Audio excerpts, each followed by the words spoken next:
அதிமுக பாஜக கூட்டணி ஆட்சின்ட்டார்.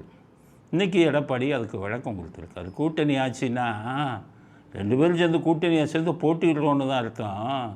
ஆட்சியில் பங்கு கொடுத்து கூட்டணிங்கிற பேச்சுக்கே இடமில்லைன்னு அடிச்சிட்டார். கூட்டணி அரசுன்னு சொல்லவே இல்லை. நீங்க தப்பா புரிஞ்சுக்கிட்டு ஏதோ வித்தையெல்லாம் காட்டுறீங்க. தயவு செய்து இந்த வித்தையெல்லாம் விட்டுருங்க.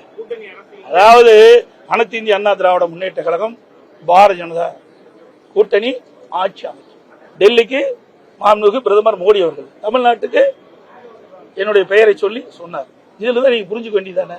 இப்போ நம்ம யார், நம்ம ஒரு நடுநிலை ஆளுங்க, யார் கேட்குறது தப்பு? எடப்பாடி சொன்னது ரைட்டா, அமித்ஷா சொன்னது ரைட்டா?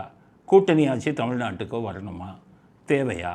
அப்போ தொகுதிகளை எப்படி பிரிச்சுக்கணும் அப்படிங்கிறதுல நம்முடைய நடுநிலை கருத்து என்னென்னா, இந்த மாதிரி கூட்டணி அமைச்சிங்கன்னா எந்தெந்த கட்சி தனியாக எவ்வளோ ஓட்டு வாங்கியிருக்கீங்களோ அதை வச்சு தான் உங்களுக்கு தொகுதி பங்கிடணும். ஆரம்பத்திலேருந்து நான் சொல்லிட்டேன். ஒருத்தரும் இந்த பிஜேபிக்காரங்க கேட்கவே மாட்டேங்கிறான்.